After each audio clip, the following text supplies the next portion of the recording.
Greetings, and welcome back to the Small Firm Exchange podcast.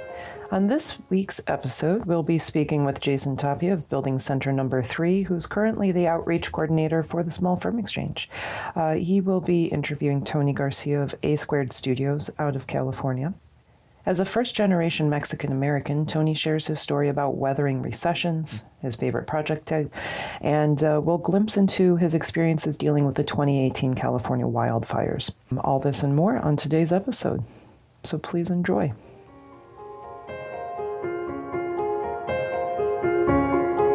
Small firm. Running a small business and seeing the ups and downs and ebbs and different flows. scale working in the small firm like us. Into like my passions for Got community engaged in building, the community and started to build leadership.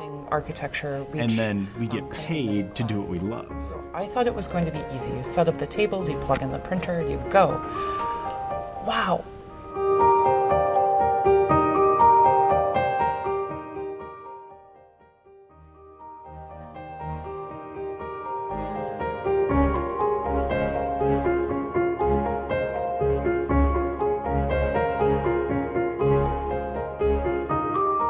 My name is Jason Tapia. I'm principal of Building Center Number 3, a small firm in Miami, Florida. I have my guest here, Tony Garcia. Why don't you talk a little bit about yourself? I am Tony Garcia. I am co-founder of A2 Studios. We have two studios, one in San Diego, California, and one in Northern California in the Santa Rosa area.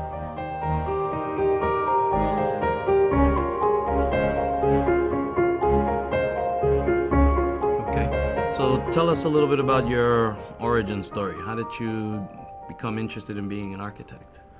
I'll have to go back a little bit and tell you how I got to this point. So at 4 years old, we moved to the U.S. from Mexico. It was at a time when a lot of families were struggling and immigration was high. So like many, my father brought us to the U.S., wound up moving to Kansas. And from a young age, just was always interested more of a creative path. So everything from drawing and, of all things, seeing shows like Bewitched, if anybody's familiar with it. I am. And seeing advertising was, the main career of the actor, the main actor. And so that was always very intriguing to me. It was very creative. Then at a little later age in life, about 13, 14, had the opportunity to start going back to Mexico and meeting some of my family, cousins, aunts, uncles, all that. And was quite fascinated and taken by, even though humble and small, many of the Catholic churches that were in the smaller communities there. And so I always felt a little bit of awe and inspiration when I'd walk into the spaces. Right. From there, really, that kind of put me on a trajectory that led me to where I am today.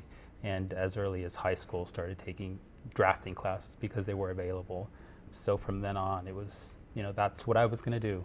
Fascinating. So tell us a little bit about your career and how it developed. You studied architecture where? So I went to Arizona State University. That was in '91. Met many of my now alumni there, and but had a core group of friends, like many of us create. And those friendships remained throughout the years, even when we went and had different career paths. And it was always a goal or aspiration of ours to become entrepreneurs one day. Start your own practices. And the conversations always were there at the surface. And then eventually we were, all three of us, co-founders of A2, were in a position where we were ready to move on and start the next chapter and want to begin our firm and establish it. And that happened in 2004. So you guys have been practicing 14 years. I would say yes, 14 years, and for many of us, it was a struggle during the recession. There was quite a dip there. I'm sure. So I would say, yes, chronologically 14 years, but there was quite a lull in those 14 years just based on what happened with the economy. Reality, right, the reality. Based on the reality, exactly. Oh, that's interesting. Now, the office, how is it structured now? Is it just you, or the two partners still exist? So the way the office is now currently structured is that out of the recession are now just two remaining partners. Okay. And it was just a move that at the time was what worked for us and made sense. It was hard to sustain, the office with three full partners and what the economy was doing. And the nice thing is that we started the studio as friends, and we remained very close friends to this day. So it was nothing disruptive on that front. But yes, currently now it's the two principals, and then we just have actually one intern and just backup, accounting and bookkeeping to help us run the business. Good. Now, what kind of work do you guys do? So in San Diego, traditionally we've focused on high-end custom residential, a handful of historical renovation work. Nothing to the likes of New York where we are here today, but older homes from the early 20s, many of which are Spanish eclectic style or craftsman style. Yeah. Many people want to, preserve what's there, and so there's a handful of architects in the city that are doing that. We're trying to position ourselves to certainly grow and do more of those. In our Northern California studio, we have a high focus on hospitality and winery design. Of course, in the Napa and Sonoma counties, that is very popular and very in demand. And there are always new developments and new people that are creating wine labels and brands, and they need the facilities to make that happen. Okay, so now in terms of where you see your firm, you envision growing that particular practice area, or doing more community-based work, or how do you see your firm growing? Because now you're two partners, which I think is a interesting lesson, for people who are starting their own offices. And you start with partners, you also have to sustain, 3 partners, right? Sure. And that's challenging. So you guys dealt with that. You contracted, parted amicably, and now you're charting a new path for your office. Sure. So we're at a stage right now where we're trying to figure out how to grow slowly again.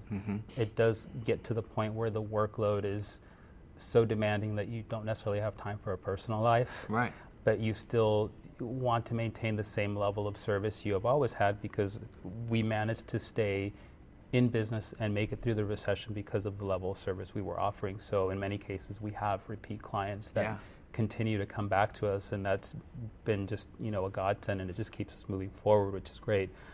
So we do find that there are times when we're having to sacrifice our personal life just to maintain that. And in the last 3 years, I'll say, we've been trying to navigate those choppy waters of how to grow again in a smart way. Right. So it continues to be a challenge, and as a small firm, we're still trying to figure out what the best path is.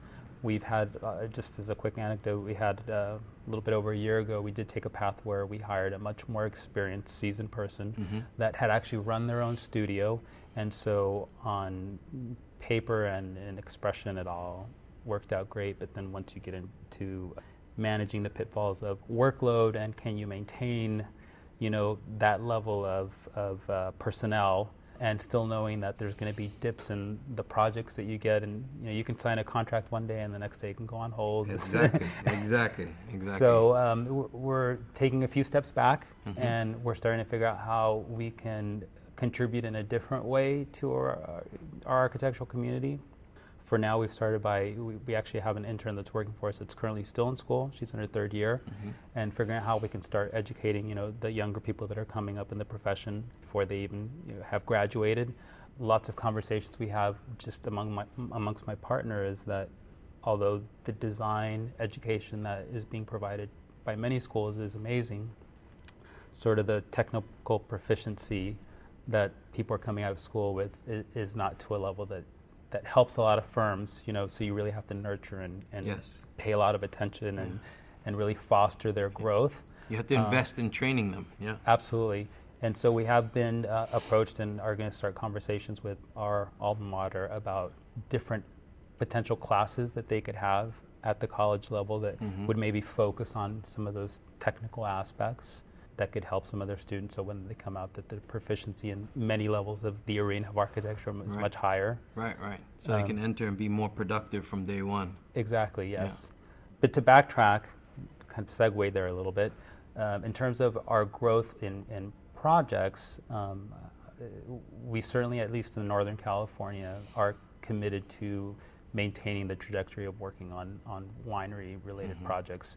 It's something that we find both interesting. It still lets us create spaces that people will definitely interact with. Yeah. And to all of us as architects, that's what we want to do, and it's fascinating to us. But then on the technical side too, just the winemaking process and how it evolves and how it informs the building is also the very craft, interesting. The craft of yeah, making the crafts wine, of the production. Yeah. So all of that. So we continue with that, and San Diego is a little bit of a anomaly in that I believe when the recession hit, as you know, many people got let go from many of the larger firms. When we were speaking a minute ago, you had said that originally at one point you worked with Gensler, Yeah. right? Which is I worked for a larger firm, and then is- I moved on to another larger firm, and then I ended up leaving that larger firm to do graduate school work. But, Right.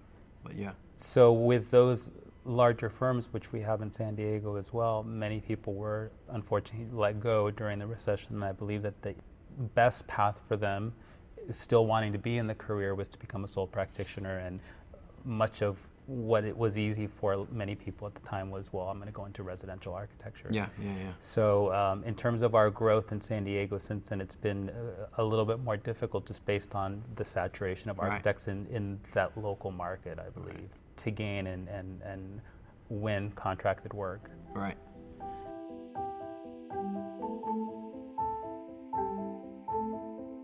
You know, one of the first things that I discovered when I started my practice was that if I am out there getting new work, who's actually executing the work? Sure. And the inverse is true, which is, if I'm, in the office drafting details, then who's bringing in new work, right? So that's the balance that, I think every small firm has to really contend with. An advantage for you is that you have a partner. You have somebody who Correct. you guys can. You know that if you're in the office doing the work, he could be out there, meeting with clients and building those relationships. So I think that's a big advantage from that perspective. And to that point, it's interesting. So recently, if you heard, it certainly made national news. There were some horrible fires in that area in Northern California, in the Santa Rosa area. Mm-hmm. Many acres burned. Somewhere in the region of 5,500 buildings that were lost. We personally, for our clients, they lost some of their buildings that we had worked on. So at the early stages, Jessie, she was out there and she was volunteering to see how she could help, just in volunteer efforts, bringing food to people, sorting clothes for volunteers, doing everything she could do. While she was doing that, I was at the office and I was doing any research I could to help put together, any kind of pamphlet or, how-to in terms of people that just were in shock. They didn't know what to do next, in terms of how to reach out to their insurance companies, where to go to, just so that they didn't feel lost, because a lot of people did feel, obviously devastated. Yeah. So while she was on the ground helping with, all the physical work that needed to take place to help people out and make them feel comfortable, I'd be at the office and be able to, pull together things that then at the end of the day she could, print out or take to the local AIA or do whatever. So that's great. In that way, yes, I am very grateful that I do have a business partner that we can rely on that way. And in many ways, although we have two separate studios, we act as one, really. If there's a project in Northern California, just because it's there, although Jessie's leading it, doesn't mean that I'm not working on it. And, we collaborate on it 100%. Right, that's an interesting model. In the same way, reverse way, projects here, even though I'm leading them, she's working with me to make them, complete and the best that they can possibly be, because we certainly do believe in hearing all the ideas, respecting the ideas, and, seeing where things can come from. What do you think are some of the advantages of being a small firm as it compares to being in a larger firm? Now, we're defining small firms as 10 people or less. Sure. So anything above 10 people is, upwards of medium. Beyond 50 is a large firm. Sure. So what do you think are some of the advantages to clients?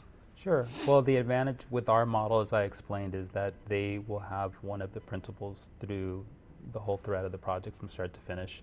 And I think that brings a certain level of comfort to the client, a certain level of accountability, which is very interesting for them, and it makes them feel more secure in the process. Right. Because one of our huge goals, as it is for many architects, is from the beginning to educate those clients that have not gone through the process before and may not understand it. Yes. So that's a big task up front. is to get them to the level where at least that they're comfortable enough with the process so that they're not too worried once we're really into it. Right, because it's a big investment for a first-time client. I mean, if it's their home or if it's their business, it's usually the biggest investment they've ever made in their lives. Absolutely. Hundreds of thousands of dollars. And for some that have done it on a smaller scale might understand a little bit, but for those that have never tackled it, and then you sort of educate them at the beginning of not just professional costs, but you start to bring in general contractors so that they can understand construction costs, and then globally understand the umbrella. Also duration, and dealing with the authorities that have jurisdiction in that area. That is the most common thing that among clients that have never tackled the construction project, that they don't understand timelines of what things really take. Right. And understanding that it's not a perfect world and there's going to be delays. Yeah. Unforeseen things, yeah. Absolutely. So, but that's also part of what we enjoy about the process. It can be difficult sometimes, certainly, in the education process for the client, but that's also part of what we enjoy. That actually helps you build those relationships with them. That builds the trust, explaining to them the process and you being their trusted advisor, so that, that ends how successful you are at teaching them helps them become future clients again, or repeat clients. Absolutely. Right? So.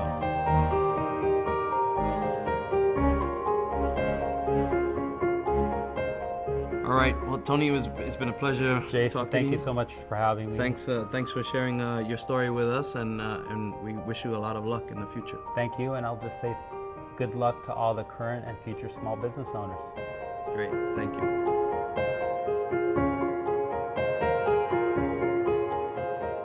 I hope you enjoyed today's episode, and please join us next week when I will be speaking with Matt Toddy out of the Design Collective in Columbus, Ohio. It'll be an exciting conversation about working and starting a small firm. So see you next week.